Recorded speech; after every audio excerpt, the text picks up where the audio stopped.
Thank you, Your Honor. Good luck to you guys with Donald J. Trump. Maritime law is going bye-bye.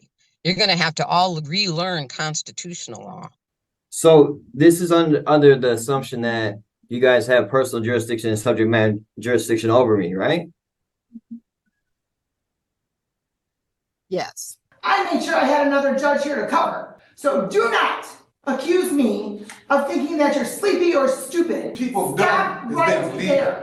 It's not you. I did not do that. You're the system. Do not put that on me. I am executive of the named entity. That's you talking to right now. Do you understand?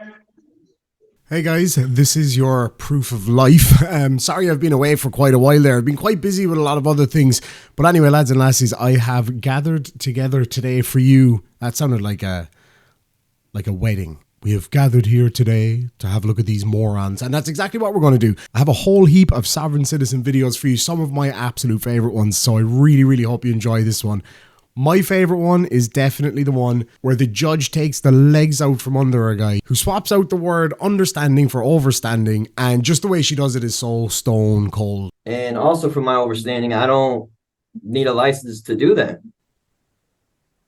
And your overstanding is incorrect, sir. I really hope you enjoyed. If you do, let me know down below what one is your favorite person, and as soon as she's done with that person, I'll put you in the breakout room with Mr. Strickland. So it'll be a few minutes, okay?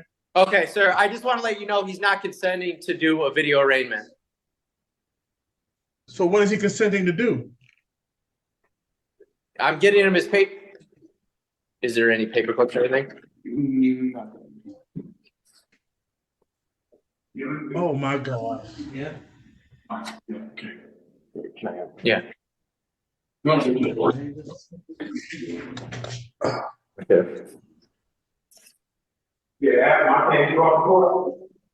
This is the court, sir. I don't consent to the thing. I'm asking why they can't bring me. Okay, hold on. Does he want to speak to an attorney first? Yeah, well, let's have him speak to an attorney first.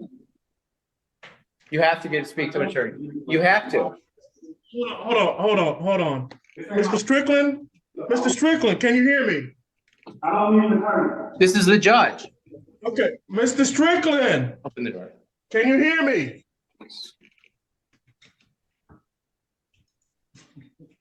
Can you hear him? him? You don't want to hear me.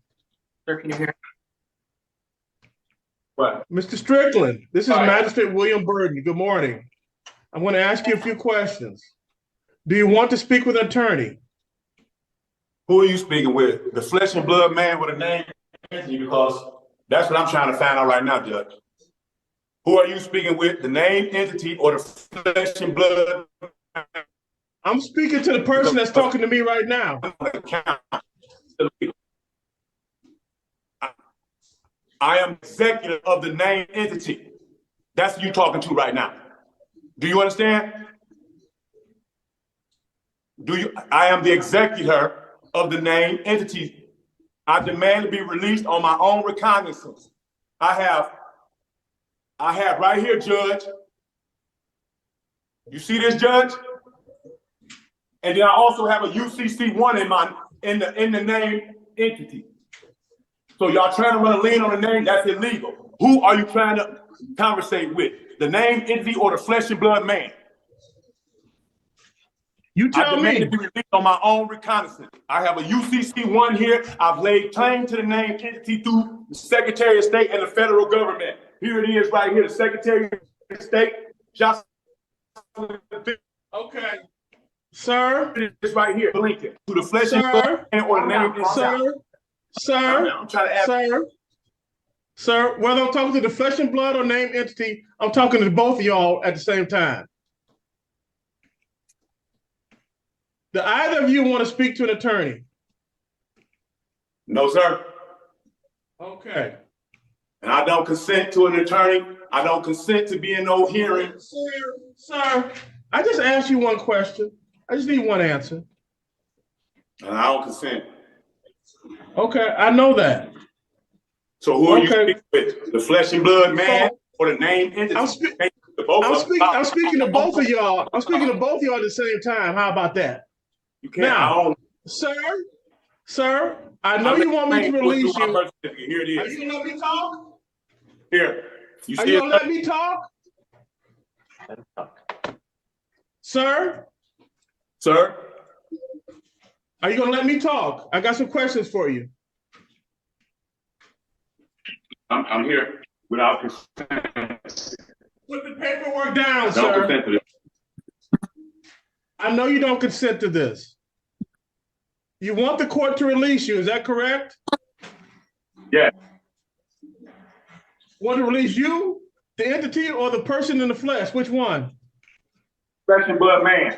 I own the entity, so it's going to be released anyway. All right, now. For UCC1, everything. If you don't, when I talk, you listen.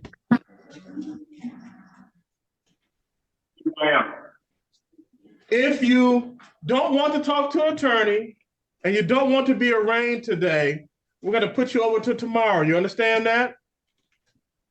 But we already been through this. I am the executive of the account. Okay. Have a good day, sir. I'm not threatening you. Say one more word, and that's 30 days. 30 days. This is the people of the state of Michigan versus Len, Derek, Tyler, Stringer. Mr. Angot, do you wish to place an appearance on the record? Judge John Angot, I'm here as appointed counsel for Mr. Stringer regarding this arraignment. However, Mr. Stringer does not acknowledge or consent to this hearing. Is that correct, Mr. Stringer? I do not identify. I identify as the beneficiary that is here to protect Derek Stringer.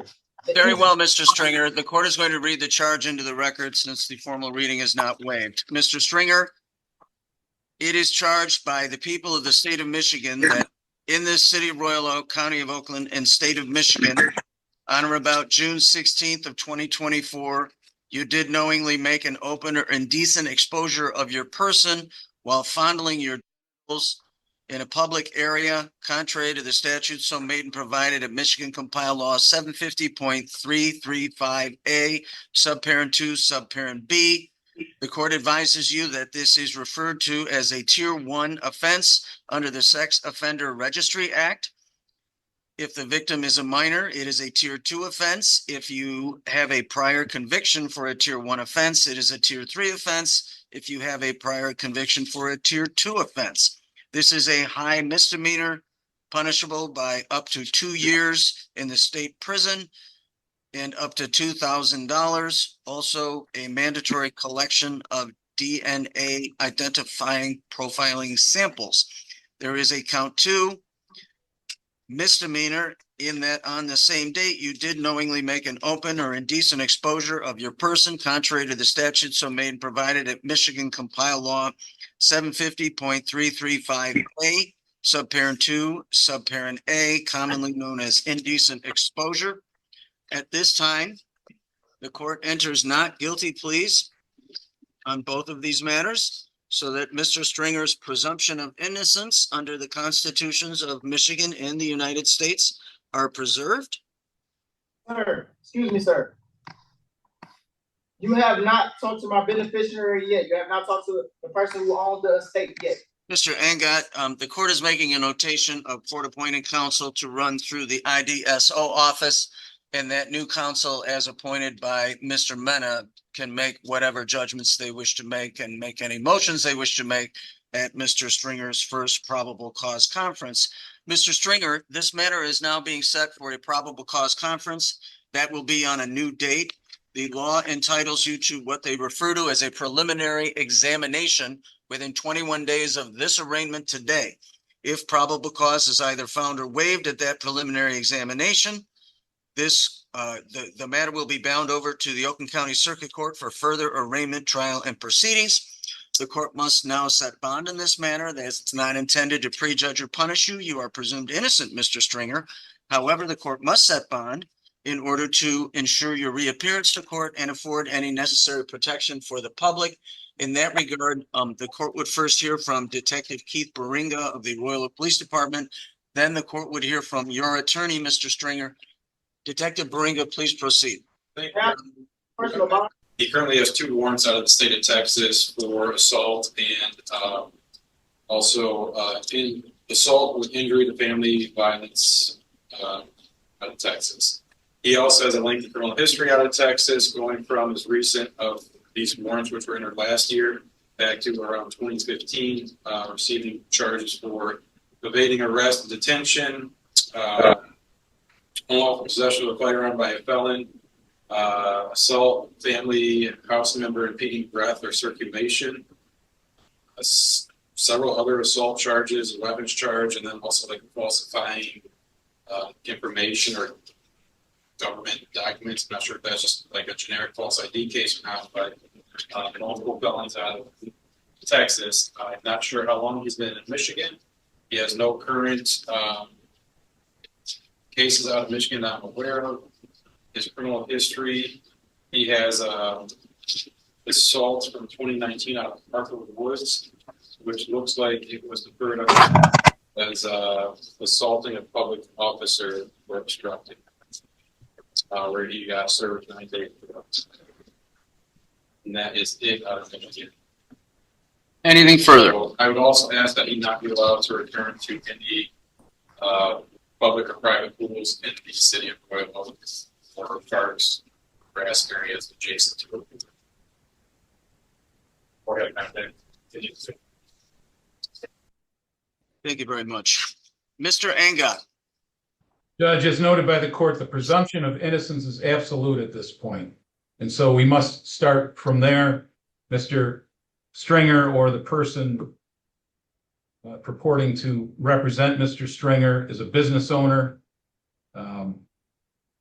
Judge, despite the fact of these charges and what was listed by the detective, I believe that with the GPS tether, that certainly would give this court, pretrial services, and any other entity overseeing Mr. Stringer during the pendency of this matter, notice of where he would be within 3 feet, is my understanding, with that tether. I don't think a cash bond is necessary. I would ask the court to give him a personal bond with the GPS tether. Thank you very much. The following conditions will apply to Mr. Stringer's release. Mr. Stringer will appear for all his future dates as directed. He will abide any valid order or judgment entered in this case. Mr. Stringer, you will not leave the state of Michigan without permission of the court. Please don't commit any crimes while you're on release status.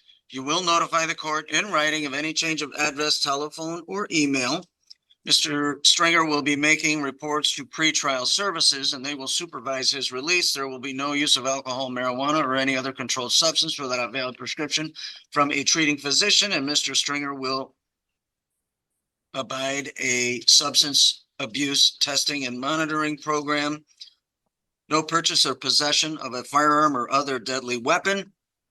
Mr. Stringer shall not harass, intimidate, beat, wound, or threaten Linda Marino and Chad Stransky, nor will he cause, through himself or through any third party, to have direct or indirect contact with said individuals. Mr. Stringer will not enter the cities of Royal Oak or Berkeley except for court, work, or medical treatment. And at this time, there will be 2 ETGs per week for control alcohol consumption and 3 controlled substance tests a month.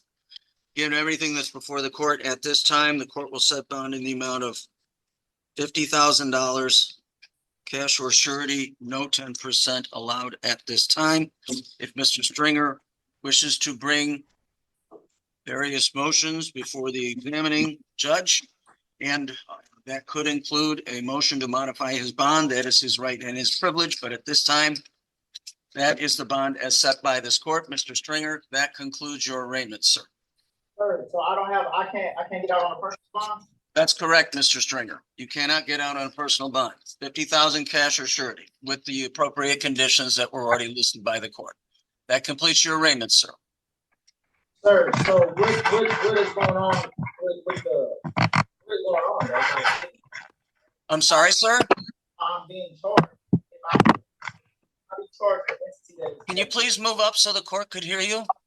I said, how do you charge a dead entity, sir? I'm sorry, say that again? How do you charge a dead entity, sir? And It just happened right before your eyes. The court has jurisdiction over you, sir. Venue and jurisdiction have been established by sworn testimony. That completes your arraignment. Good luck to you. Len Stringer, 24-01173. Good morning, Your Honor. Samira Malus on behalf of the people. Good morning, Judge. For the record, David M. Sunutko appearing on behalf of Mr. Stringer. All right, Mr. Stringer, state your name. I don't acknowledge myself as Len Stringer. I'm a living entity. Okay, is there another name that you go by, sir? Living entity, I'm the beneficiary, so I go as a job. And I want to fire that counsel. I don't want him.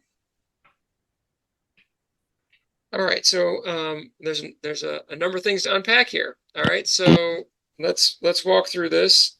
I have an individual before me that is listed as an Oakland County Jail inmate by the name of Len Stringer.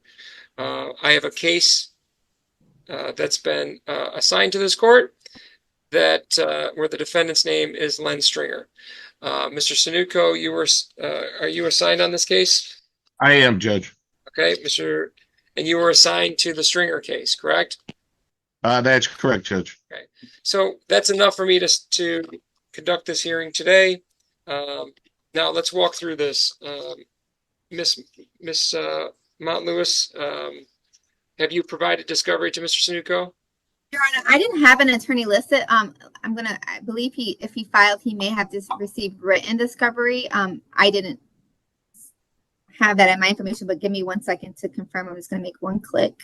In the meantime, I do have written discovery, Judge. So yeah, it sees that he was provided with written discovery on June 26th. Okay, so Mr. Sunutko, have you had a chance to talk to the defendant at all? I did, Judge. I met with him at the Oakland County Jail. All right, and so Tuesday. So did he make it known to you that he wished to no longer proceed with your services?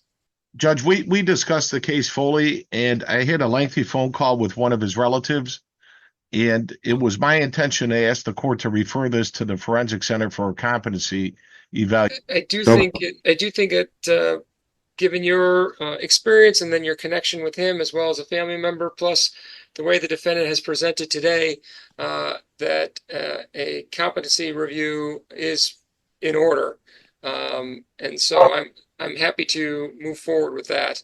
So Mr. Stringer, there is, just so you understand, there has been some preliminary information that suggests that you may not be competent to proceed at this particular time.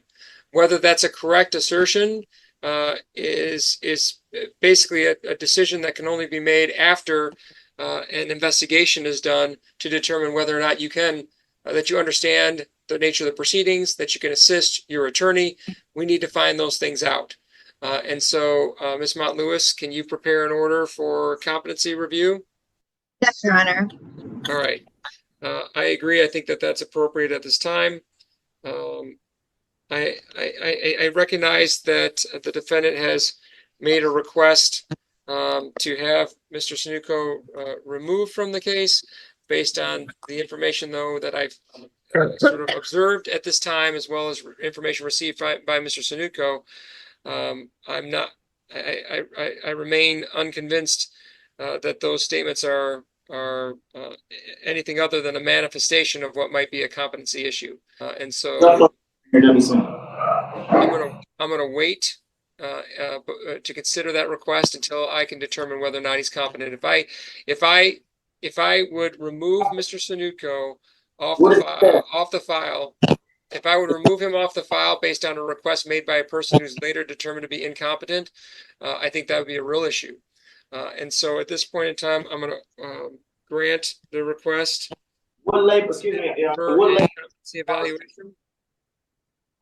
What labels me incompetent? My intelligence, because I have a high IQ? No, that's not it, sir. There are different legal standards, but really it comes down to whether or not you can understand the nature of the proceedings at this time, that you have the ability. nature of the proceedings. That you have the ability to assist your attorney in And your I will defense.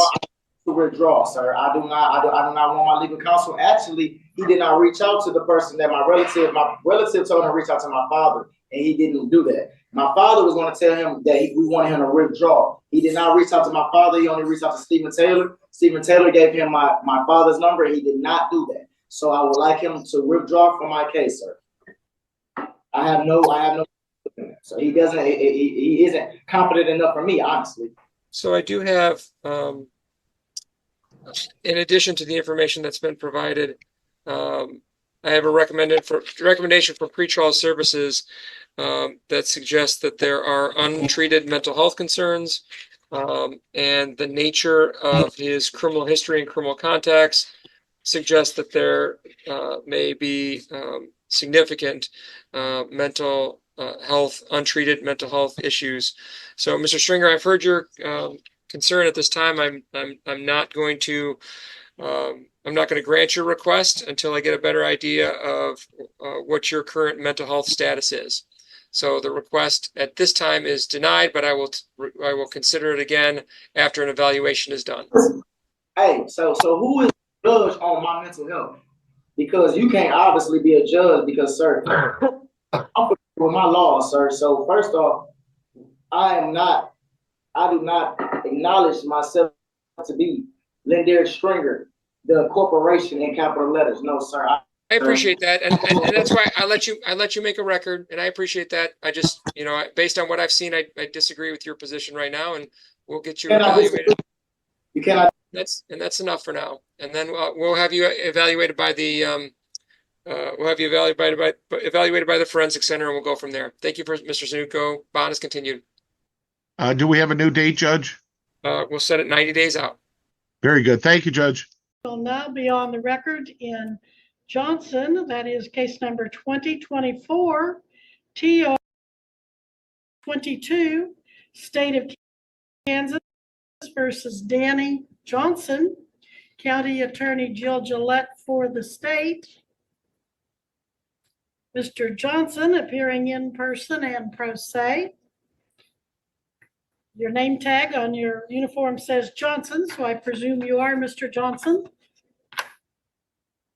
Now, sir, if you could get right in front of that microphone, thank you.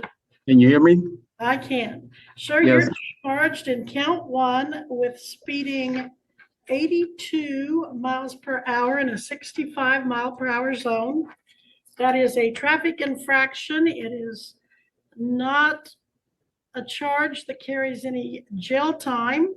It has a scheduled fine. 82 and a 65 is $87.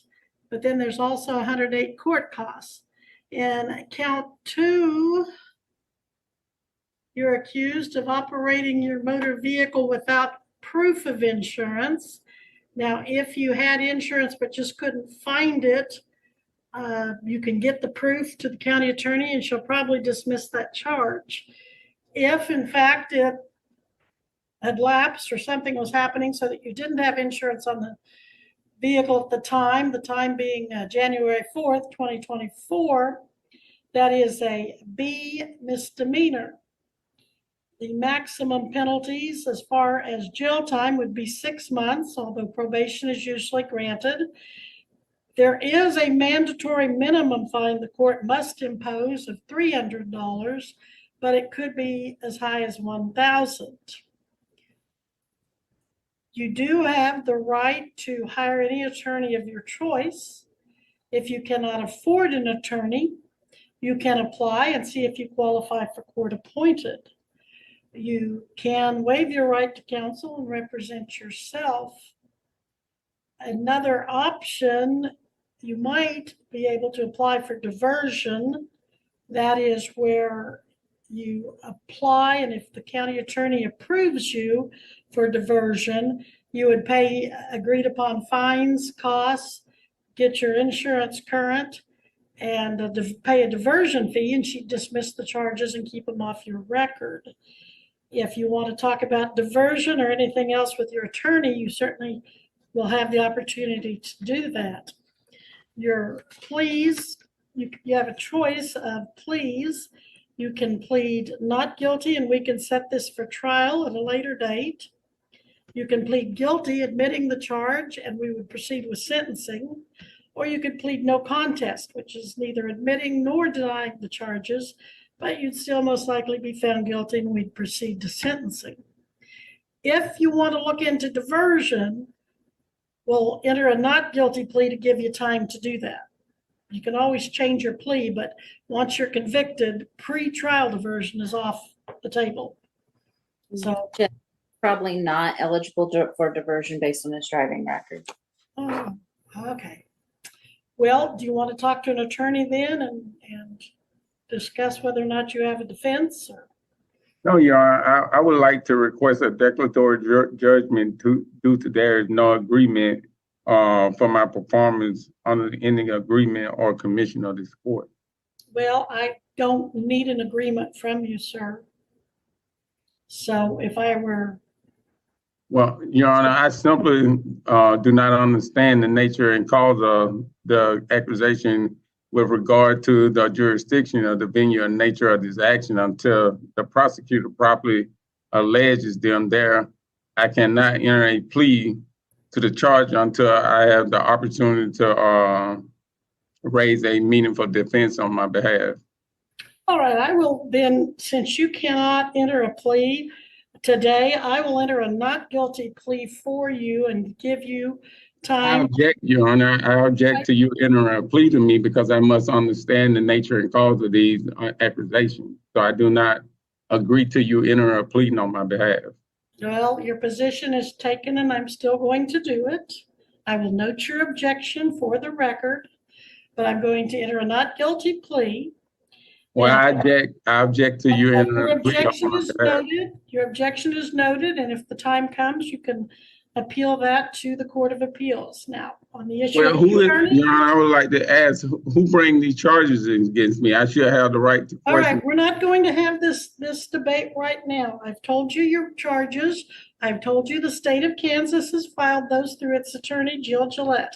Now, Well, I would like to call I'm the state to the, I would like to call the state to the stand, Your Honor. We're not doing The that, state bringing sir. charges against me. Who is it? How did I injure the state?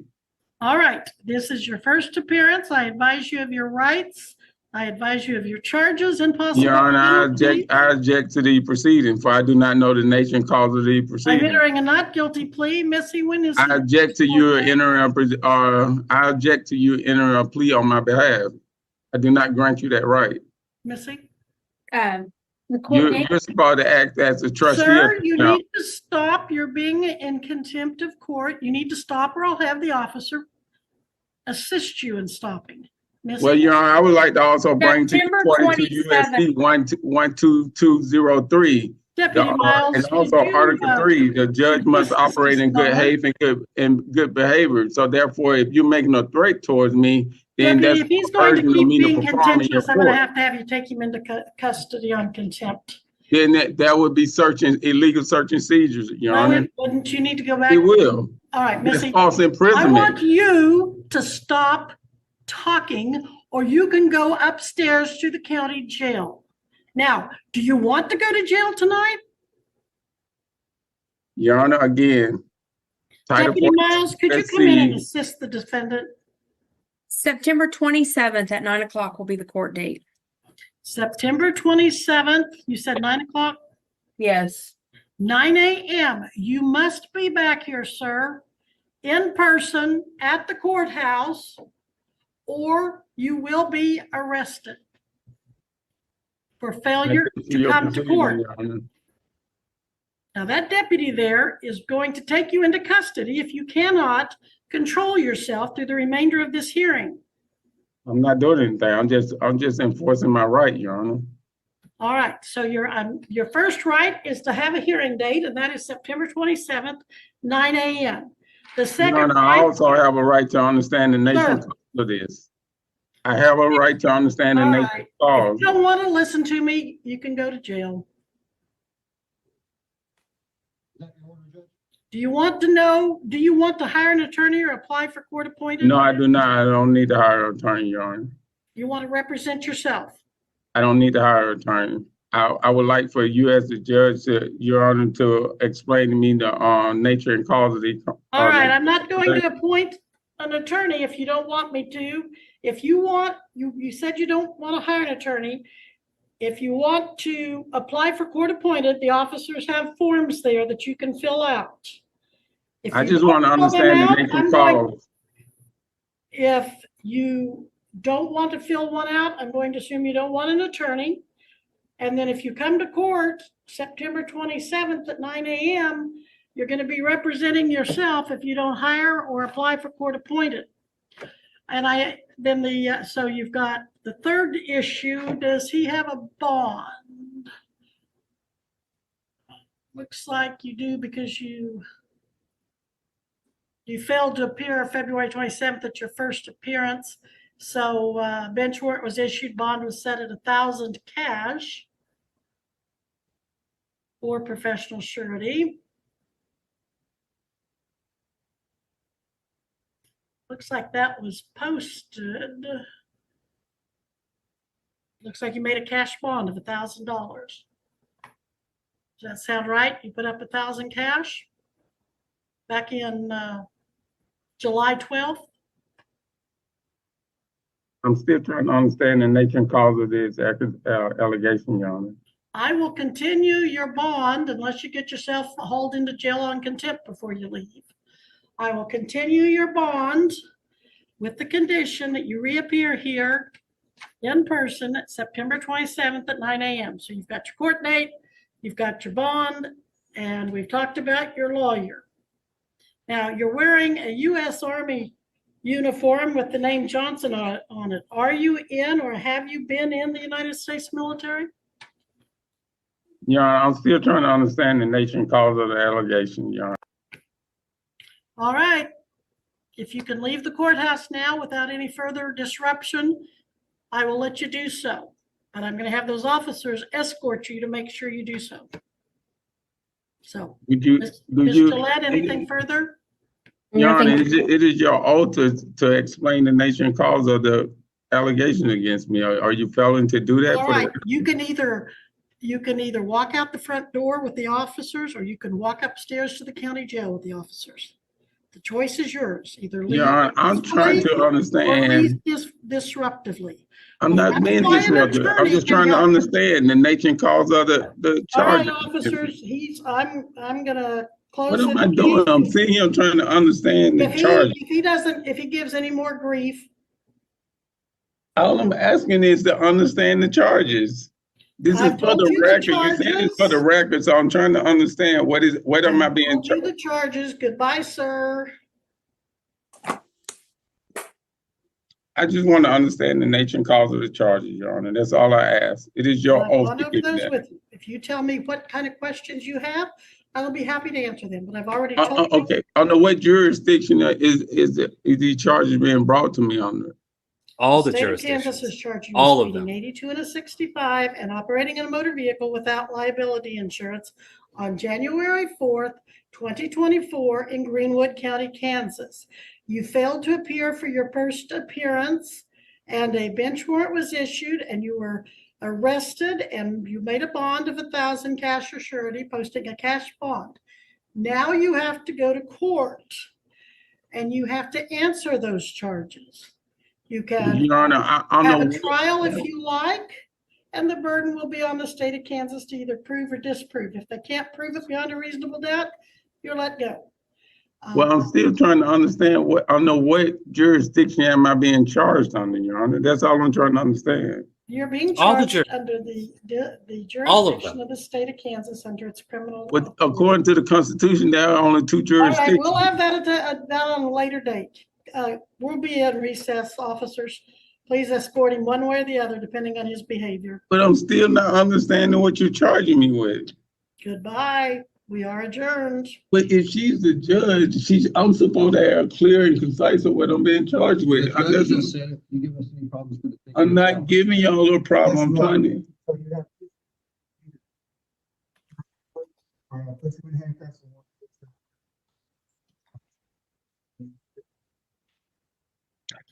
Well, I'm waiting on the Your Honor to explain. All right, Missy. But that's it. That's our last case on the docket, isn't it? This is not good. Yes. it- All right. All right.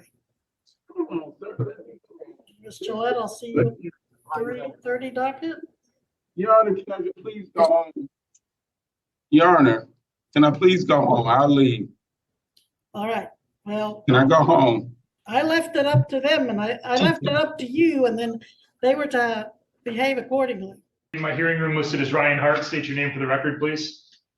My name is Ryan John Family Hart. I don't have anyone on my docket listed as Ryan John Family of Hart. I have an individual listed as Ryan John Hart. That's either you or it's not. You get to tell me whether or not that's your name. If it's not, then I need to call a different matter and bring somebody else into my hearing room. Your Honor, I'm the representative of that entity, yes. That's not an answer, sir. Your name is either Ryan John Hart, in which case you're invited to participate in the proceeding today as Ryan John Hart, or you're not Ryan John Hart, in which case I have no use for you to be in this hearing today. So tell me your name so that I can determine whether or not you're the proper person to be called in this case. My name is Ryan John Hart. May I ask a question, Your Honor? No, you may not. Mr. Hart, this is not a complicated process, and this process does not get less uncomplicated. When I call a case, I start by identifying the parties that are to the case. When I'm confident I have the correct parties to the case, I proceed then and decide how to go forward. In this case, your difficulty, and I think intentional difficulty, is affecting the ability of the court to be able to proceed and to conduct its business. That's relevant to a lot of points, but most importantly, it's relevant to a pending motion that your attorney filed, presumably on your behalf, but I sense that it's not only on your behalf, it's also on your attorney's behalf. And so we're going to take up that motion. But your difficulty in basic things like telling me whether or not you're the party to a case is thwarting the court's ability to timely get its business done. I'm turning to the motion now that's before the court today, which is a motion to have attorney withdraw and to have you represent yourself, Mr. Hart. The court does not find that motion to be well placed, and I'm not going to prevent it. And the reason is there are several steps that need to be taken in order for you to be able to assert your right to represent yourself. First and foremost, I must find that your assertion of that right is unequivocal. I don't have that. What I have is your attorney's motion. And I recall very clearly and plainly the last couple of hearings that we've had. A couple of hearings ago, I had findings that I made based upon a competency and criminal responsibility examination. You were found both competent and criminally responsible by the court after assistance from the Center for Forensic Psychiatry and after an in-depth intervention and interview by them. I made the findings, your attorney agreed with them, and the prosecutor agreed. I have not once heard you make any type of unequivocal request at all. What I instead heard when I consider whether or not there's an unequivocal request for you to represent yourself is your attorney explained to me, I think this was 2 or 3 hearings ago now, that he was somewhat conflicted. And these are not his exact words, but this is what I recall from it. He was somewhat conflicted. You had wanted him to file various different motions, which the attorney did not find were supported by law. And the communication that I had in response to Mr. Seeger, again, was some version of this. I told Mr. Seeger that as the attorney, he and he alone chooses which motions are to be filed and which are supportable by fact or by existing case law or by the extension of existing case law. If he can't make those arguments that are good faith supported by law or an extension for the law, then he's not permitted to file the motions. It was at that point that Mr. Seeger then suggested that another solve for him could be that you could represent yourself. In other words, the implication that what Mr. Seeger was making is that if you were representing yourself, you would not be constrained in the way that he is. It would allow you to file whatever frivolous motions, I'm using that word, Mr. Seeger didn't, whatever frivolous motions you wanted to. And so the request to have you represent yourself as made through your attorney is not found, number one, by the court to be unequivocal in any way. Number two, I would have to go through with you and be confident that you understood the maximum penalties associated with the crimes. I have every reason to believe that you understand the maximum penalties, but I have every reason to believe that if you and I had a discussion about what those maximum penalties were, you would express confusion and you would not express a knowing, confident, and voluntary understanding of those things. And so I'm not yet even going to get to that second step. I also, of course, would have to, under People versus Anderson, the binding Michigan Supreme Court case regarding waiver of constitutional right to represent yourself, I would have to make specific other findings. And those findings specifically are that I would have to determine, after a conversation with you, that you acting as your own attorney would not disrupt or unduly convenience or burden the court in the administration of the court's business. What is plain, obvious, and unarguable in over the last 2 or 3 hearings is that if you were permitted to represent yourself, you would make the court's administration of justice difficult, you would delay matters, you would be disruptive, and your representation, therefore, of yourself would be unduly inconvenient to the court and the court's operation of its business. For that reason, even if I found that you otherwise made an unequivocal request, which you haven't, even if I found that you clearly understood and you expressed your waiver knowingly, intelligently, and voluntarily, the court would still not grant your request through your attorney to represent yourself under specific circumstances here. It's my firm finding, based upon the background that I'm aware of, that to allow you to do so would only encourage you to file what are very spurious and frivolous motions. It would waste the court's time, it would waste the prosecutor's time. And although it would waste Mr. Seeger's time to have him remain on, the court also notes that even if there is good cause for Mr. Seeger to withdraw, the Michigan rules of professional conduct allow the court to continue an attorney's appearance and order that an attorney continue on a case even when there's good cause to withdraw. And so I choose to exercise the discretion provided to me under those Michigan rules of professional conduct and the Michigan court rules and Michigan case law in denying any request to have you represent yourself. You are and will remain represented by Mr. Seeger until further order of the court. Mr. Seeger, did you need then some time to discuss the effect of that ruling with Mr. Hart before I decide how this case needs to resolve? I do, by way Your of trial. Honor. Additionally, Your Honor, Your amended Honor, offer. Your Honor, I have something to say. May I speak? Mr. Hart, you don't get to decide when things are set. That's again part of the issue. The judge has not let me speak at all in more than three. Mr. Hart, this will not be an argument. This case will not proceed by me talking over you or you talking over me. Court proceedings by law and by procedure, Mr. Hart, are to be ordered. And they're to be in a specific order, and that order is dictated by the trial court judge. That's me. It's not dictated by an individual who's charged with criminal offenses, you. And so I'm going to exercise my discretion to control those proceedings. You right now, Mr. Hart, are free on bond. I don't particularly have any care as to whether or not you're free on bond or whether or not you sit next door, except to this point. For today, I'm going to expect that you disagree with my decision on your motion to have you represent yourself. I'm going to therefore excuse any further appearance of you for purposes of today's hearing and today's hearing only. I'm going to set this matter for a new hearing after I hear from your attorney and from the prosecutor. That new hearing is going to be set in person. The reason I choose in my discretion to set it in person is because if you're disruptive or unduly burdensome to the court at the next hearing in person, I'm going to view it as a violation of your bond conditions. And if I view it as a violation of your bond conditions, you're going to be subject to the contempt powers of the court, which includes me revoking your bond and you sitting next door. Because if I have your bond revoked and you're sitting next door, I'll know that Mr. Seeger can locate you and communicate with you. And if you have your bond revoked, I'll know that I'll be able to better control the situation than I can over an electronic communication like we're doing now. Because as you've demonstrated, the only way I can control the proceedings right now is to mute you so that you can't speak over me. That's not an effective way of running a courtroom, but it's the only way that I'm given your attitude, experiences, and your frustration. Mr. Seeger, did you wish to make a responsive record? No, Your Honor, I do understand the court's ruling and I clearly will abide by it. Be that as it may, Your Honor, and I will discuss this with Mr. Hart. There was an amended offer that was extended. Can you please speak up so that Mr. Hart can clearly? Sure, Your Honor. There was an amended offer that was extended, which is much more favorable than the previous offer. I will discuss it with him. He can determine how he wishes to proceed. All right. Did you want to, for purpose of the record, state that offer on the record? Your Honor, my understanding is that he could plead to one count of attempted resisting and obstructing, which would be a misdemeanor in lieu of dismissal of the attendant charge together with the habitual offender notice. What was the habitual offender notice that was charged?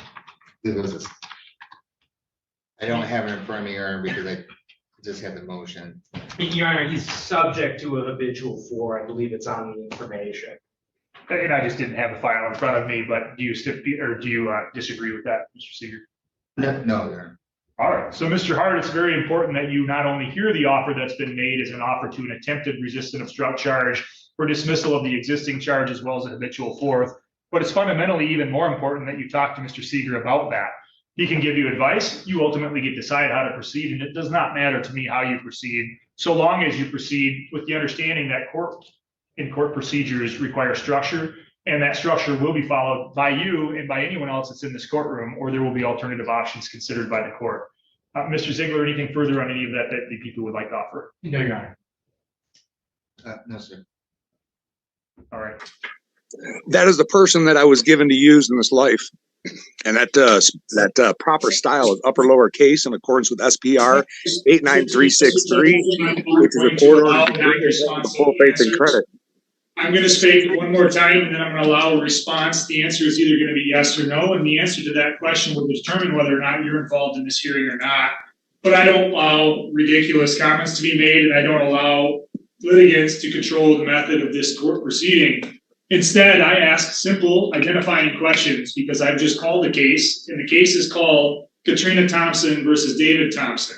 If the answer to the question I'm about to ask is yes, you're going to be entitled to proceed and be heard in this case. If the answer to the question I'm about to answer is no, you're not associated with this case and you won't be able to be heard. So the answer to the question is, are you David Glenn Thompson? I am that living soul allowed to use that? Yes, I am that soul. Mr. Thompson, it's either a yes or no, or you're not going to be involved in the hearing. Let me take it a step further and let you know what happens if you are not David Glenn Thompson. My next question will be, is there any other David Glenn Thompson in the courtroom or otherwise? If I hear the answer to that question, no, it's likely that the court will issue a bench warrant for non-appearance. So it's your last chance to tell me. Sure. Yep. Yes. Are you David? I feel Glenn really Thompson? coerced right now. Thank you. I appreciate that. Are you David Glenn Thompson? I believe I just answered that with a yes, and I feel really coerced right now. Mr. Thompson, I'm not going to allow ridiculousness to control the day in this court proceeding. I don't view this office as needing to allow that, and the law doesn't view this office as needing to allow it. I have a simple and straightforward job to proceed with. If you make that job difficult or impossible, I'm going to simply remove you from the hearing because I don't need to hear ridiculous commentary from you. So when I ask you if your name is what you're listed as on this docket and you tell me you feel coerced, I respond by indicating this. You can participate in this hearing if you're reasonable. If you're not reasonable, I'm going to remove you from the hearing. Am I clear? Well, I do apologize. You're very clear. I'm just trying to correct errors upon your record. This record, again, Mr. Thompson, is clear, and it will be more clear if you let me proceed further past what should be fairly innocuous, which is whether or not you're a named party. Now that we've gotten past that rather innocuous, fairly clear point, the next really clear point is this. You're here today, Mr. Thompson, because there's an allegation that you've not been paid to support as ordered by the court. If you're found to have not been making reasonable payments out of your available income, the court could hold you in contempt, and contempt is punishable by potential jail. In this case, we're also here to address a bond that you had previously posted. So when you posted a bond, I ordered that a hearing would be set today. When I set that hearing, it's to address several things. Number one is to address the issue of contempt and whether or not I should forfeit the bond that you previously posted. The order specifically indicated to you why we're here, but because there appears to be difficulty in you understanding that, I'm going to go through it. Defendant is required under the terms of that written order that you got a copy of to show cause why you should not be held in contempt for failure to comply with the court's order. If you fail to appear, you can be found in contempt and a bench warrant can be issued. If contempt is found, the court can apply any enforcement remedy allowed under the law. The bench warrant is discharged. So again, that's the requirement of the prior order. It enunciated clearly that you were going to appear here on December 5th, and I'm glad that you're present to be able to address those issues. So, Ms. Spillane, let's start with the bond. From the friend of the court standpoint, are you asking the bond to be applied towards any outstanding arrearages? Yes, sir, we are. Mr. Thompson, did you hear the suggestion by the friend of the court? I did, and unfortunately, I did not put the bond up. A friend of mine put that up. I'd prefer it go back to them. Well, the bond is required by statute, Mr. Thompson, and the reason it's required is because when you have outstanding arrears, the law says that if I issue a failure to appear bench warrant, as I did in this case, that I have a statutory duty to impose a bond in the amount of 25% of the outstanding arrears or higher based upon my determination. So the amount of the bond that was posted on your behalf is going to be ordered to be forfeited towards the outstanding fines and outstanding child support arrearage. I understand your request, but I'm also confident that the person who posted bond in this child support related matter is, or should be aware of the fact that when posted, it could be utilized for those purposes. So I note your objection, but I rule otherwise in order that the bond that was posted will be forfeited towards the ongoing support obligation and or any arrearages. Once that's done, Ms. Spillane, can you tell me in general, what is the outstanding arrears if there are any, and what is the outstanding monthly support obligation? Your Honor, this is an arrears only case. Once that bond payment is credited to his account, the total balance would be $14,833.05. And does friend of the court have any suggestion on what we should do outside of having the bond forfeited as I've ordered already? We would like to refer the defendant to the referee to monitor payments going forward. Mr. Thompson, did you wish to be heard on that suggestion by the friend of the court?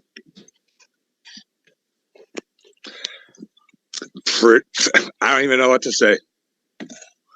I don't really feel that it matters what I say. You just do what you want. So, I mean, I'm looking at court orders in front of me. I'm looking at House Resolution number 10 saying, you can't ask for money because of the bankruptcy. I don't even believe this is an actual Article 3 court. But hey, here we are. And I'd like to know what happened to the promissory note that was sent in 2017 for $20,000 gold equivalent, registered mail to Clerk DeViter, I think it is, and why that wasn't credited to the account, since that would be a securities under these laws here. So the court would note that I've exercised my discretion to mute Mr. Thompson. I'm going to do my best to explain why. This court proceeding has started difficult. It appears to be proceeding difficult, but it's really not a difficult understanding or case to understand in terms of the background. The background is that years ago, this case was instituted. It's a 2017 case number. It was instituted as a support matter. As the Ms. Blaine just indicated, this is a support arrears only matter, which means there's no longer any support that's currently charging, but there are outstanding arrears. Arrears means, of course, that there was a prior court order, and that court order was for Mr. Thompson to pay support. Mr. Thompson either did challenge that and was found not to have a legal challenge to that amount, or he didn't challenge it. And either way, the amounts have been, for years, been determined to have been owed. The amounts have not been paid, however. And even after this $5,600 bond has now been forfeited, the total of arrears are $14,833.05. That's not an insignificant amount. When pressed on that issue or questioned if he wanted to be heard, rather than be heard on what the friend of the court issued, which is a fairly, I would say, insignificant request to have the payments going forward monitored through a referee process, Mr. Thompson chose instead to bring up things that have nothing to do with this case. For example, I think, rather oddball claim that this is not an Article 3 court, or things referencing a surety contract, or other words that, although they seem quasi-legal, don't bear any particular relation to this case. And so the court is left with the suggestion of the friend of the court on what appears to be a fairly innocuous arrears-only matter, and I keep saying fairly innocuous to the court. This is not a difficult factual determination. It's not a difficult legal determination. An order was apparently in place. It ordered Mr. Thompson to pay. He's not done so. Arrears are in the nature of almost $15,000 after the bond was applied, and yet there's claims about promissory notes, and other words that I've heard but don't understand how they have any relationship to this case. And I'm quite confident on the record that's been made so far, if I allowed Mr. Thompson to be heard further, I would become more confused, not less. And so it's important for me to note that every opportunity is given to litigants to be heard. Those limitations, some limitations on that right to be heard, are present in this case, and that is, I allow litigants to be heard if it's responsive to the question set forth. If it's not responsive or relevant to the question set forth, I don't find it helpful, and I wouldn't find it helpful if the friend of the court offered things that weren't relevant to the issues at hand either. So again, the court has exercised its discretion to bar any further oral argument by Mr. Thompson. Instead, I'm going to follow the suggestion of the friend of the court. I'm going to refer this case to the referee docket for continued maintaining and watching over whether or not these payments are made going forward. I will, of course, maintain jurisdiction over this court, over this case. I'm simply referring this case to the referee for further proceedings, and I'll also sign that order once it's presented by the friend of the court, ordering that the bond that was posted on Mr. Thompson's behalf is forfeited towards the outstanding arrears only in this matter. Do you have any questions, Ms. Boyd, on this case? No, sir. All right, thank you. The court is recess on this. Ms. Zella?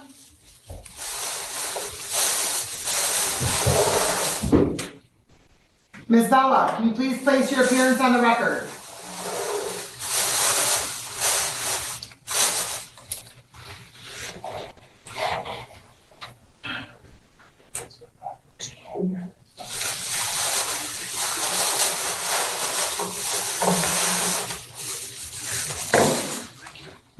Ms. Zella?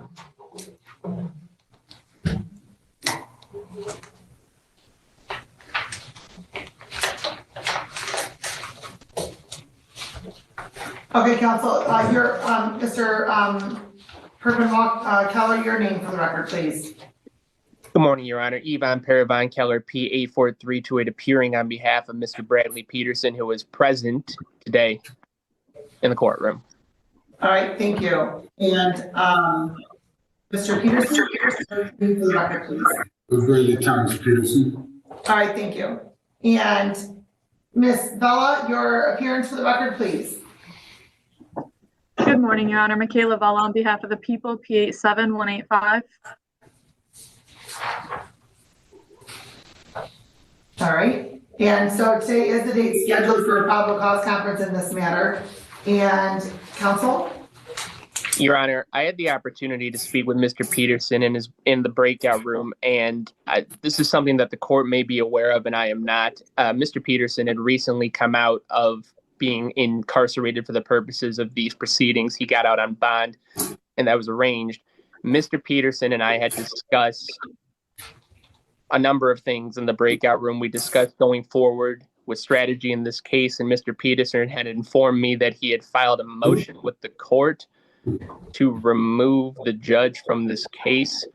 And regardless of whether that motion had been filed or not, or whether he intended for such a motion to be filed, I advised him that I was not comfortable with doing so and that I did not agree to do so for the purposes of this case. And as such, him and I discussed that this was going to be a stopping point in going forward with representation. And as such, we parted amicably. And at this time, I would ask to be allowed to recuse myself from this case, Judge.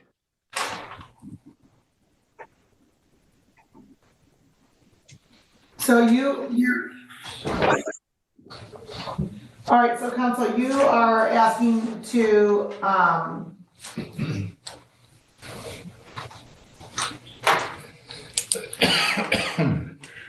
be removed from this case because Mr. Peterson filed a motion on his own and not with discussion with you, and you're not comfortable with that motion. That is not the sole reason, Judge. Mr. Peterson insisted that the only way that he would be comfortable with me representing him in this case is if I continued and persisted with this motion. I do not agree with the motion that he is filing, and he said that he would prefer to go on his own if I would not go forward with this motion in his behalf. And we had a civil discussion about this, Judge. We did not have a fight or anything. I want to make that clear. Mr. Peterson and I have a good relationship, speaking wise, so I'm not trying to cast aspersions on him at any point. I want the record to reflect that. But this is an impasse that we have reached, and that is the reason I have brought this to the court's attention. Okay. All right. The court will note that there was a motion that was filed today asking for this court For the videotape, hearing a bell and charges. Okay, we don't have videotape. You can request a transcript, certainly. Yes, you can certainly request a transcript. Yeah. You don't need a motion for that. You can request a transcript without a motion, just so you know. Okay, well, we did it over Zoom, so I just assumed that you have a videotape of it and not a transcript of the 7th, of January 7th, when we had bail bond discussion and the charges of trespassing and assault in the city of Woodhaven. We did it over Zoom. But I understand we did it over Zoom, but we don't, that was not recorded over Zoom. It was just on recorded transcript. on our transcript. Okay, well, I'm gonna have to file a motion for that, I guess, because I don't. No, sir, what I'm saying is that you don't need a motion for transcripts. You can just request the transcripts. Okay, yeah. There's a fee that you have to pay, but it's not a motion. Okay, yeah, I request that. Also, I request on the Michigan Court Rule 2.003. I believe it's filed that on the 17th on Friday or something like that. So Okay, hold on, just a moment. Okay, well, counsel, I will allow you to, I will grant your motion to, terminate representation specifically, as far as moving forward, but counsel, I would just, if you can just stay on these proceedings. Oh, of course, I would ensure, yeah, I have no problem. Let me finish, please. I'm sorry. To advise Mr. Peterson appropriately if he's getting into some territory he shouldn't be getting into, okay? Of course, Judge. Thank you. All right, and so, okay, that's what this one is, that,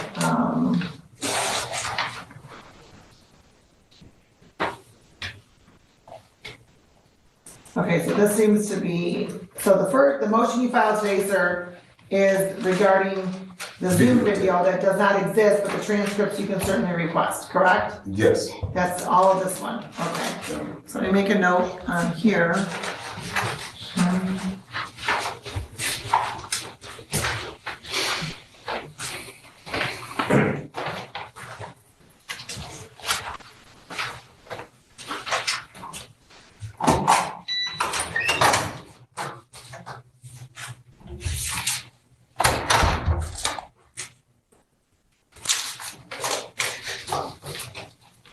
So I'm just going to note, defendant's motion for Zoom transcript denied, as it doesn't, Zoom video denied, as it does not exist. Right, because you did that on, you recorded that, right, Ally? On the 7th? Yes. I believe so, but I can't. I don't know. I have something from the 7th, but I can't click it while I'm recording. Yeah, no, I think you came in to record on that day. Okay, so I just wanted to confirm that, that was in fact done with, Ally, so we have the transcript only for that. Okay, and so then you filed something, let's say I see something else on January 21st. Oh, this must be the copy of the same. They'll give you 2 copies of each. Yes, yeah, okay, that's fine, okay, so there's that. You filed something on January 17th, and you're requesting our 2.003 to dismiss, qualify the judge as follows. Filed the motion in good faith. The fair bond conditions and restrictions to stop U.S. public protests at city and Woodhaven public schools are biased favors given to plaintiff. Okay, well, sir, I can tell you that that's not, that's a condition this court put in because that's what's alleged as a violation. So to protect the complaining witnesses, that's what the court put in. Just as in any assault case, sir, I put a no contact provision in. And so that is why I did that, not because there's any bias at all. Well, if you keep not reading, at all. If you keep reading, Your Honor, you'll see that the U.S. Federal Court, Judge Grant, Your Honor, because the city of Woodhaven tried to put a PPO on me, specifically told them, case dismissed, that he cannot violate my constitutional rights. Okay, Now, and I believe that's the issue. Oh, hold on, please, just one moment. I understand that you think that that's the issue. I'm not trying to violate your constitutional rights. What I'm trying to do is that there is, right now, that there's a complaining witness. There are allegations, and so the court, as condition of bond, has put certain parameters and conditions of bond on. Just as, like I just stated, just as if there is an assaultive, somebody with assault and battery or domestic violence, they're not allowed to return to the home or wherever the victim lives. They're not allowed to return to the victim's place of employment. They're not allowed to contact the victim. Those are all conditions I put in. Somebody with disorderly conduct. I put, certain provisions in there, whether they can use alcohol or not use alcohol, whether they have to use testing or not testing. It's not intended to violate any rights, under the US Constitution. The purpose is for protection of the complaining witnesses and protection of society if this court deems necessary. That's if So- somebody violated a law. I haven't violated nothing. Sir, I'm with Yeah. you, man. the allegation is that you assaulted, resisted, obstructed a police officer causing injury and trespassed. That's Now, just an allegation. you're correct. But as a condition of bond, there are certain factors the court has to take into consideration when assessing bond, and the court has judicial discretion to assess bond conditions. That is what this court did. I didn't place you on house arrest, told you you couldn't move anywhere. I didn't do any of that, sir. I simply put forth conditions relevant to the allegations therein. And sir, I'm very much aware that they are allegations only. Yeah, you need to read the whole thing of it, just one. I got like 15 issues in there. 15 issues. Yeah, you Okay, need to so- read the whole thing. Also, Your Honor, I publicly protested today in front of your court. Okay. But none of your police came out to arrest me because that's my constitutional right to do. You're I'm correct. not ignorant of my constitutional rights. I'm not ignorant. A judge told me a long time ago, ignorance of the law is no excuse. Right. And so I studied a little bit. I don't know a lot, but I know my constitutional rights. I've done read your European Constitution over and over again. Actually, I wrote one of my own. If I followed your white laws, I follow them, and then you stomp on me when I follow your laws. You've been doing this for hundreds of years. You know, Martin Luther King marched, and you guys Stop sit right dogs now, out. stop right now. You I'm not violate our 100 years rights. old, so do not accuse me of stomping on anything. Well, Let's be very clear on that. yeah, well, okay, yeah, it don't seem like it. I'm not 100 years old, sir. Were you interfered with at all while you were engaging in your protest? My constitutional right? No. No, you were I not. did at the city of Woodhaven though, and now you condemning me for it No, because sir. you restricted me. Sir, let me be very clear. I've committed no crime. I am restricting, I put conditions on for the protection of the complaining witnesses, which is the authority that I've been given with my judicial discretion. You also Yeah. took an oath to uphold every citizen's constitutional right to public protest, but Okay. you're not doing that. Sir, let me clarify. Let me clarify something. There is a balancing act that as judges we have to do. So we have you're charged with a crime, right? It's an allegation. We have the protection of the victim and the community. All right? So there's a balancing act that this court has to do. And that is what this court is doing. I have not restricted all of your movement. I have not said you can't put signs up anywhere. You can't go on any public property. I have not done that, sir. You did. No. What I did was I addressed specifically the complaining witness and the victims in this matter. That is what I did, and that is what I have the authority to do that's been given to me by the US Constitution as well. That's statutory authority. Whether you agree with that or not, sir. I understand you don't agree, but that's not a basis for this court to disqualify itself. Let's see what the next one is here.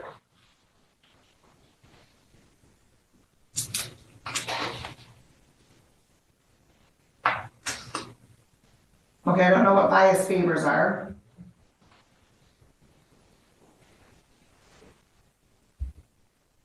I'm not biased, prejudiced, discriminating against you in any way, sir.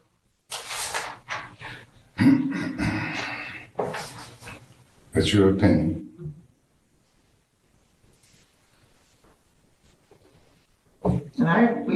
Sir, let me just be very clear.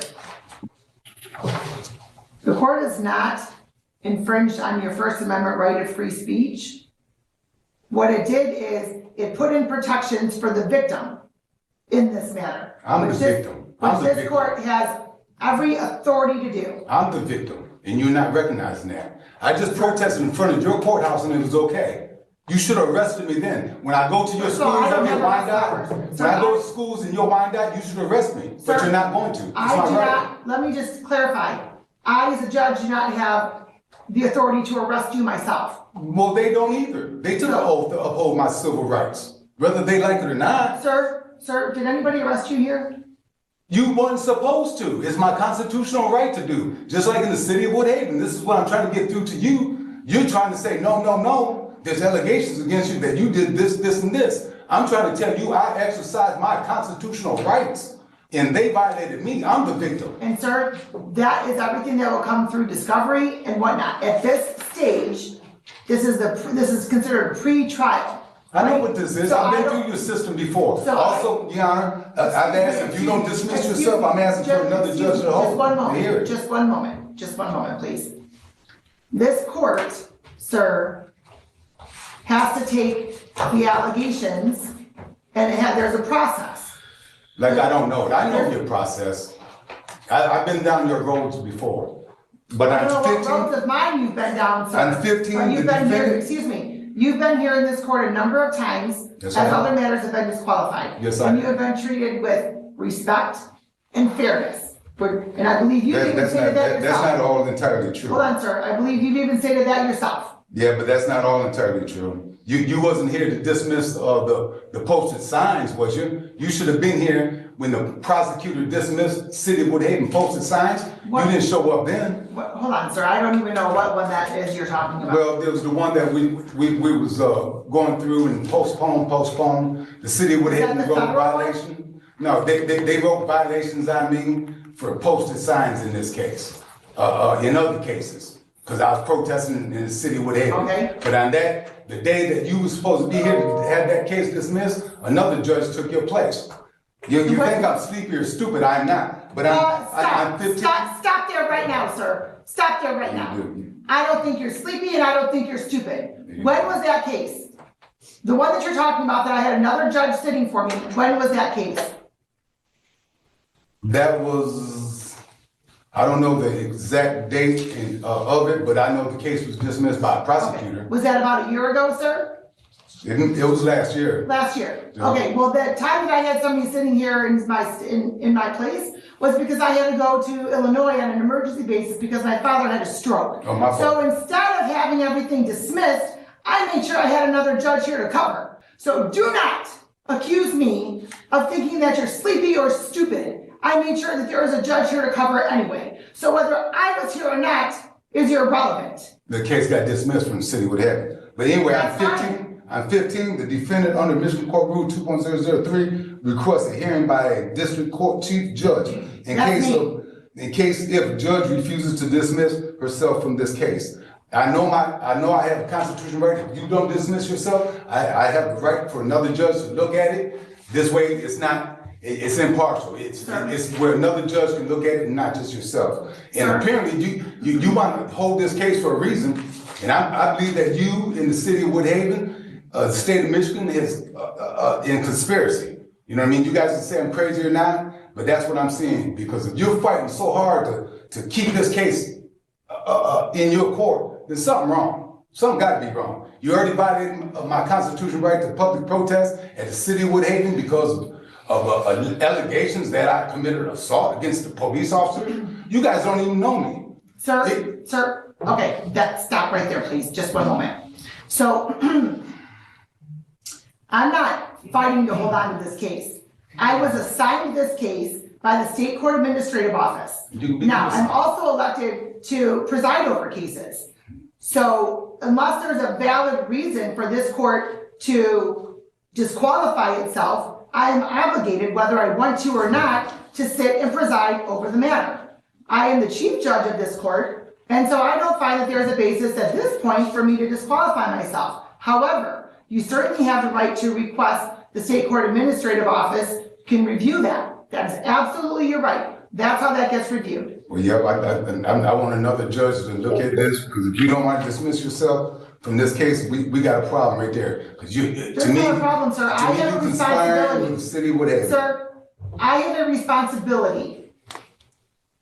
The matter was transferred over to the 27th District Court because the 33rd District Court disqualified itself. Perhaps they sent it here because the other matters that you've had here, I don't know. I can ask for the case to be sent here. It's random. I have zero, just as though when I disqualify myself from a case, it gets sent somewhere else. I have no control over where it gets sent. I have no control over what gets sent to me, whether it's from 25th District Court, 28th District Court, 24th District Court, 34th District Court, or the like, sir. Well, So, I have just so you're aware. Well, I have a history of this 27th District Court in cahoots with the city of Woodhaven. I think the judge Ken Bash or something like that, he might be up there somewhere. He's retired now. You guys did me the same thing, same way you did. You guys, I wasn't here. Well, that's what I'm trying to say. Your system, you wasn't here, you're not 100 years old. It's not my system. It's the system of the country. It's the entire system. You keep accusing this court that I'm 100 years old and I've been oppressing things for 100 years, that it's my system. Well, I'm saying I didn't arrest you. That is not it's your my system. system. And regardless, this is your system. It's not mine. It is yours. It's not. I'm Native Indian African. I'm not even a citizen. No? No, I'm a prisoner in my own country because of you white people. Y'all need to go back home where you guys come from. Okay, sir. Well, let me just say this, all right? You are accusing this court of being biased and prejudiced. And racist. Yep. And racist. However, your comments, sir, would seem to suggest otherwise. Look, why do you raped us, you robbed us, and you murdered us legally? Stop right there. Everything that you people done has been legal. There. It's not you. I did not do that. You're the system. Do not put that on me. But here's what I'm going to do, sir. I'm going to grant your request. And this court's going to disqualify itself, and you can figure out which other court's going to handle this matter. After the state court administrative sends wherever it's got to send, whatever it has to send. So, because at this point, I am not going to stay here, take the abuse from you and your allegations, which are completely false and unbased. This court, myself, did not do anything that you're accusing me of doing at all. I wasn't even around at that point. So we're going off the record. You can step outside in the lobby. Somebody will give you the next stuff you have to do. And I'll give you a call, Mr. Keller. Thank you very much for helping me. That's all. Yes. There'll be another judge assigned. So am I free to leave, or do I gotta get paperwork or something? I believe that you're all set, sir. Well, thank you. You have a good weekend and a good year. Thank you. Good luck to you, sir. 'Cause I don't want to violate none of you guys' laws. That's forbidden.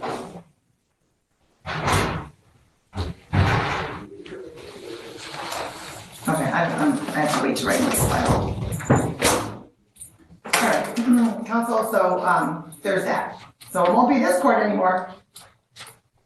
Okay, Judge. I appreciate the judge granting my withdrawal. I will contact and make sure that counsel is appointed to Mr. Peterson if he wants it. But otherwise, thank you very much, Judge. Have a pleasant day, and I'm sorry it had to be this way. Okay, all right. I couldn't tell based on the way you're dressed. We do expect lawyers to wear ties and suits for court proceedings, Mr. Barda. Yes, Your Honor, I completely apologize. There are two attorneys that handled our docket via Zoom today. Both failed to appear. I don't know why, and now I'm scrambling. I apologize.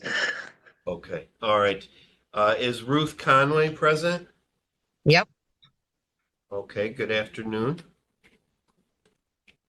All right, so this is plaintiff's motion for summary disposition. Ms. Conway, the plaintiff filed a request to have a judgment granted in this matter. Mr. Barda, do you wish to proceed? Yes, Your Honor. Our motion is based on MCR 2.116 C9 C10. We don't believe there's a genuine issue of material fact to move forward to trial. This is a straightforward collection matter whereby it was original creditor of Credit One Bank. LVNV purchased that, and all the chain of title and bill of sale documentation is attached to our motion. We also have billing statements showing charges made and payments made, which comports with the account stated theory in the state of Michigan. The address on those billing statement matches the same address where the proof of service went for this file.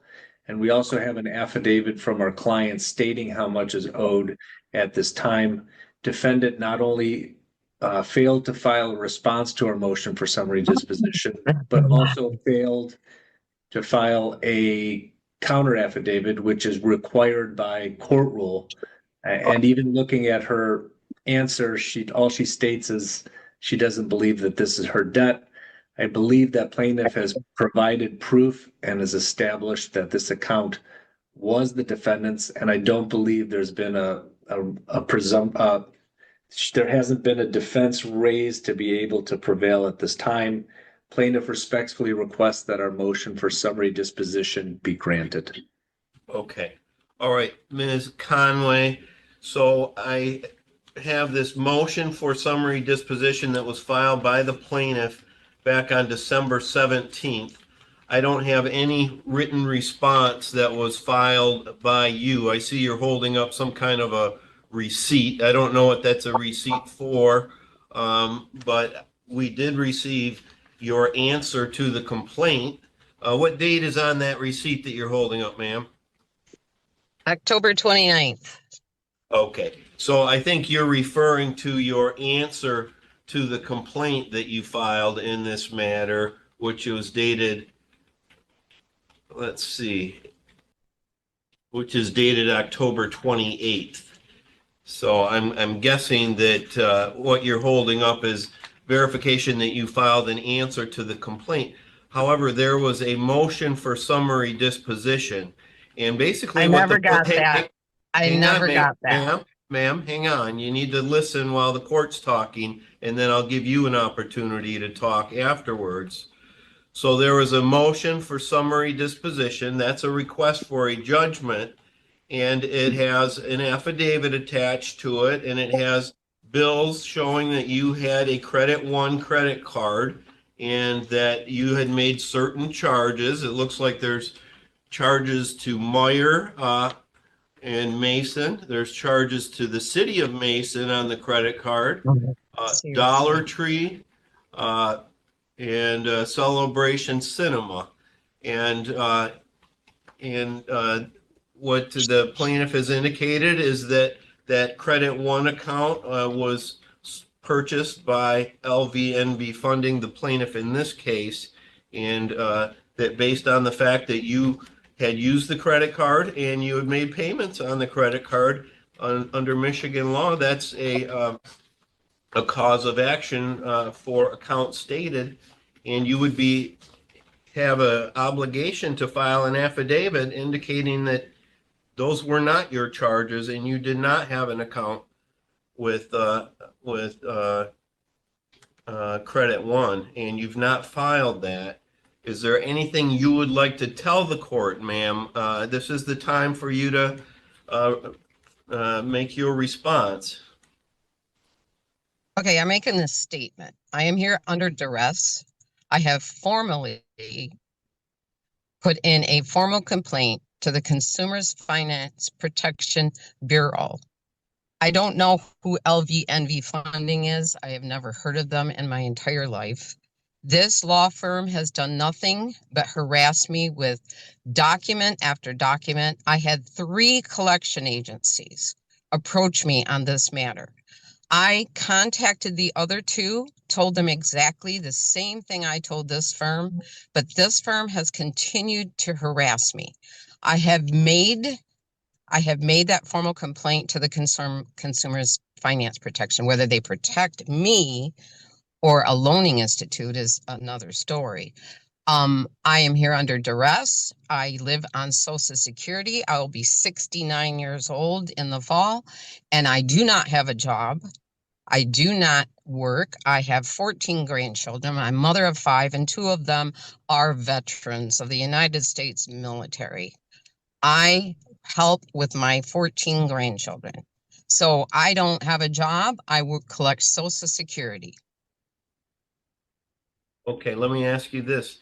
Did you have a credit card at Credit One? I do not ever recall having a credit card from any place, and especially I would never have a credit card with a small amount of credit. In my past, whenever I had credit, it was a decent amount of money that I had on a credit card balance that I was allowed to borrow. That I get a phone call every other day. How do these people know I don't have Medicare B? How do they know that? I get harassed to buy Medicare B. I can't afford Medicare B. I live on Social Security. So how do I get them knowing I don't have it? You tell me. Okay. All right. Anything further, Mr. Barta? No, I would ask for our motion to be granted at this time, Your Honor. Okay. All right. Well, Ms. Conway, we do have rules in lawsuits in terms of what's necessary to get past a summary disposition motion. You would have been required to file an affidavit verifying that you never had any credit card with Credit One, and that you were not the person that used this credit card that was in your name and made out to your address. And Excuse me, but I was never asked. I was never asked by the court or received a document telling me I needed to do that. You're taking advantage of somebody that's not being represented by an attorney under maritime law. I'm representing myself under the power and the attorneys of Jesus Christ. Okay. All right. Thank you, ma'am. So a summary disposition is granted for the plaintiff. And I live on Social Security. I know federal law. Ma'am, you need to stop talking while the court's talking. Mr. Barta, you can submit a judgment under the 7-day rule with the court. That's all for the record. Good luck, ma'am. Thank you, Your Honor. Good luck to you guys with Donald J. Trump. Maritime law is going bye-bye. You're going to have to all relearn constitutional law. There we go. Can I have your name, please?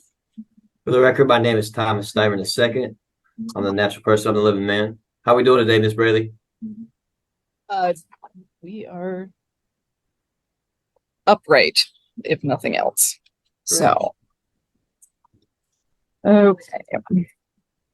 And you said your name is Thomas Styron. The second. The second. And then I'm the natural person, the living man. Okay, thank you for your patience there. We had a little bit of a kerfuffle. So, No problem.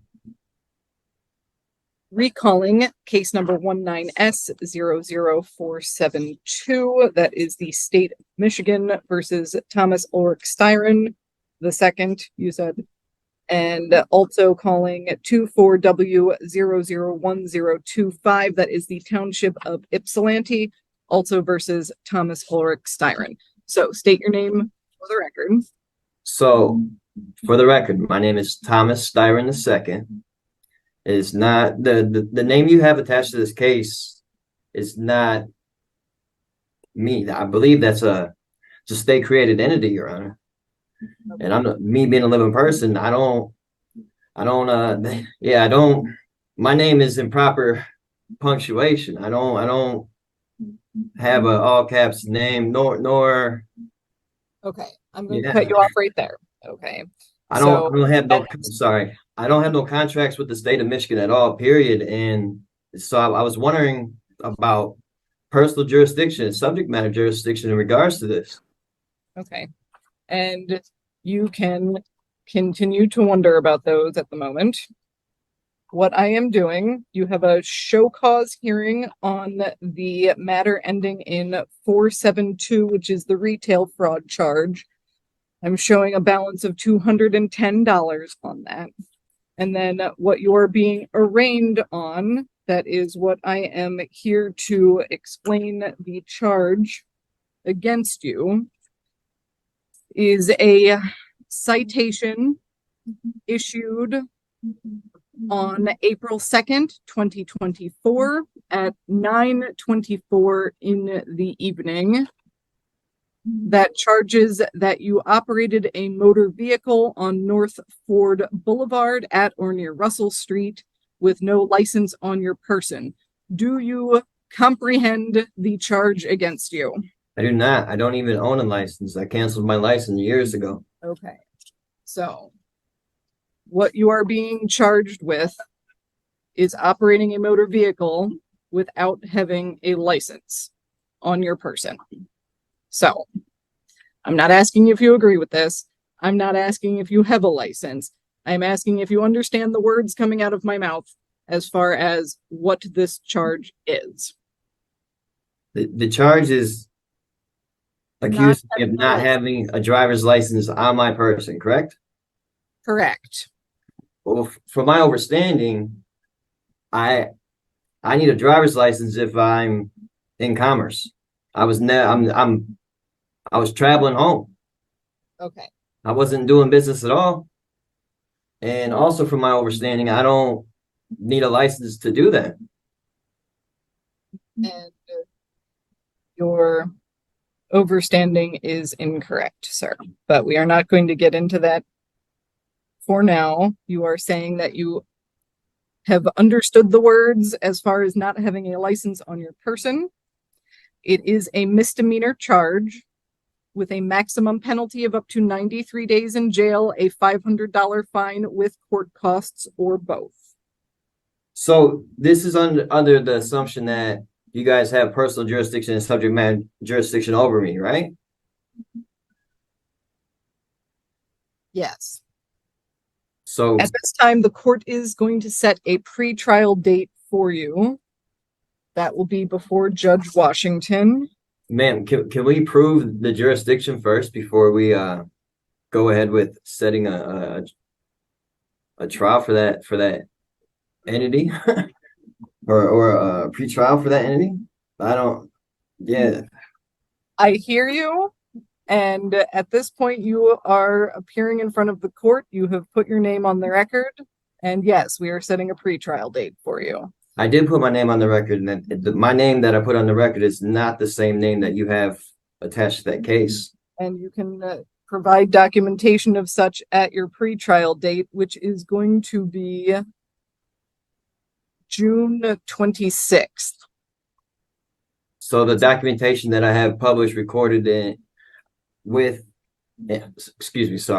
documentation I have published and recorded on the record, on the state of Michigan record, that says what I just told you, that I'm not who you have, that I'm not the name you have attached to that case, that's I need to bring that with me, is what you're saying? It being already recorded and on the state of Michigan records, is that good enough? Whatever documentation you have, Mhm. bring it with you to your pre-trial date.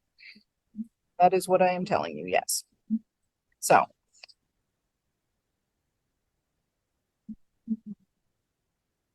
And again, that court date,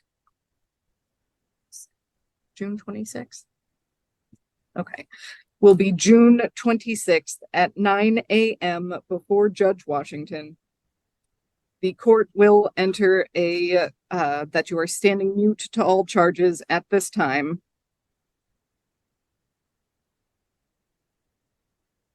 So we're just assuming jurisdiction though, correct? Yes. How? From my understanding, that has to be proved before we even proceed with anything else. Am I wrong? You are not correct. The court will also set a personal recognizance bond in this matter. Basically, you are promising to show up for that June 24th court date at 9 a.m.